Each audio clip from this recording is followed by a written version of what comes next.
Pemirsa, saat ini DPRD Kota Yogyakarta menggelar sidang paripurna untuk menentukan sikap terkait masalah keistimewaan Yogyakarta dan juga penetapan Gubernur Yogyakarta sebagai gubernur. Untuk mengetahui jalannya sidang paripurna, kita segera bergabung dengan Paskalis Iswari. Paskalis. Ya, Frida, sidang paripurna. Pemerintah kembali mengeluarkan izin impor beras kepada Perum Bulog sebesar 1,5 juta ton untuk mencukupi stok tahun ini. Menteri Perdagangan Mari. Sementara itu, harga beras di sejumlah pasar tradisional di daerah terus merangkak naik. Rendahnya produksi gabah petani akibat cuaca buruk membuat pasokan berkurang. Pengadilan Niaga Jakarta Pusat mengaku belum menerima permohonan penundaan kewajiban pembayaran hutang PKPU oleh Mandala Airlines. Pengadilan juga belum menerima permohonan gugatan pilot yang dilayangkan kepada maskapai Mandala yang didera krisis keuangan. Halo pemirsa, selamat sore. Hari ini Pengadilan Negeri Jakarta Selatan kembali menggelar sidang atas kasus mafia pajak dengan terdakwa mantan pengacara Gayus Tambunan, Haposan Hutagalung. Agenda sidang hari ini adalah mendengarkan nota duplik dari Haposan. Dalam nota dupliknya, pemirsa korban banjir di Brisbane, Australia, Queensland hari ini mulai membersihkan rumah mereka dari timbunan lumpur dan reruntuhan yang terbawa banjir sepekan terakhir. Meski di beberapa wilayah air masih cukup tinggi, Bank Dunia memperingatkan aliran modal masuk dan kenaikan harga komoditas berpotensi mengancam pemulihan ekonomi negara berkembang, termasuk Indonesia. Untuk itu pemerintah harus secara ketat mengelola resiko modal tersebut. Meski Indonesia, pemerintah akan memberikan fasilitas penangguhan pajak penghasilan jangka waktu tertentu atau tax holiday selama 3 hingga 7 tahun. Pemberian insentif tersebut diprioritaskan terhadap proyek berskala investasi besar. Sementara itu, pemirsa, penentuan nasib permohonan penundaan kewajiban pembayaran utang atau PKBU yang diajukan manajemen Mandala Airlines ke Pengadilan Niaga Jakarta Pusat akan ditentukan hari Senin tanggal 17 Januari mendatang. Dalam persidangan nanti, pengadilan langsung mengeluarkan putusan permohonan PKPU Mandala dikabulkan atau tidak. Humas sekaligus. Halo pemirsa, selamat sore. Demo menuntut penundaan pelantikan pasangan Wali Kota Depok Nur Mahmudi Ismail Idris Abdul Somad di halaman kantor DPRD Kota Depok ricuh. Masa yang menolak pelantikan terlibat aksi saling dorong dengan aparat kepolisian.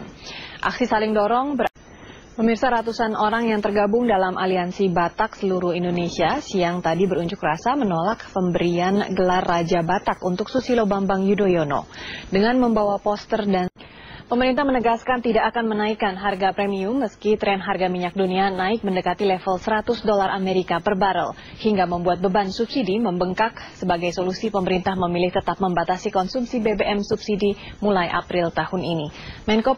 Pemirsa, banjir Australia mulai meluas, tidak hanya kawasan Brisbane, Queensland, banjir kini juga telah sampai ke negara bagian Victoria. Di kota. Halo pemirsa, selamat sore. 1 dari 4 nelayan yang hilang diterjang ombak di Pantura Lamongan, Jawa Timur ditemukan tewas. Korban ditemukan oleh nelayan di perairan Sumeneb, Madura.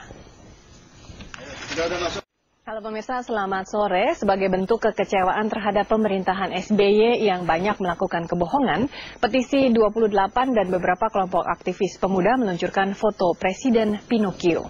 Foto yang menampilkan pemirsa, bentrok antara dua kelompok warga terjadi di Langgur, Maluku Tenggara. Sebuah rumah rusak dan seorang polisi terluka terkena panah. Kamar Dagang dan Industri Kadin mendesak pemerintah mencabut penerapan tarif bea masuk atas barang impor. Pasalnya peraturan penetapan sistem klasifikasi barang dan tarif bea masuk atas barang impor membebani para pelaku industri nasional. Upaya pengembangan energi alternatif untuk mengurangi ketergantungan terhadap listrik dan minyak serta gas bumi terus dilakukan berbagai pihak. Salah satunya Pusat Penelitian Kopi dan Kakao Jember, Jawa Timur yang menggunakan biogas sebagai energi penggerak mesin produksi dan penerangan. Halo pemirsa, selamat sore. Banjir setinggi 50 cm merendam ratusan rumah di 3 kecamatan di Kota Pekalongan, Jawa Tengah. Hujan deras yang mengguyur. Cuaca dingin yang tidak biasa melanda kota Seoul, Korea Selatan, sehingga menyebabkan sebagian gedung membeku. Akibat unjuk rasa menolak rencana pelantikan Wali Kota Depok, Jawa Barat 26 Januari mendatang berakhir ricuh. Pengunjuk rasa terlibat bentrokan dengan polisi yang berjaga di depan kantor Wali Kota Depok. Bentrokan berawal ketika Halo pemirsa, selamat sore. Panja Mafia Pajak dan Mafia Hukum akan memanggil Kapolri hari Senin depan untuk meminta keterangan terkait kasus Gayus Tambunan. Ketua Panja Catur F. Sabto Edi menyatakan bahwa Panja ini juga akan memanggil sejumlah nama penting yang berkaitan langsung dengan kasus Gayus, seperti mantan Kapolri Bambang Hendarso Danuri dan mantan Dirjen Pajak Darmin Nasution.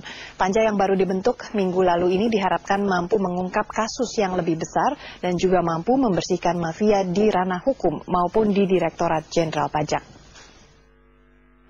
Pemerintah memastikan menghapus bea masuk impor 30 produk dan bahan baku pangan mulai besok. Pembebasan bea masuk untuk mengantisipasi tren lonjakan harga di dalam negeri.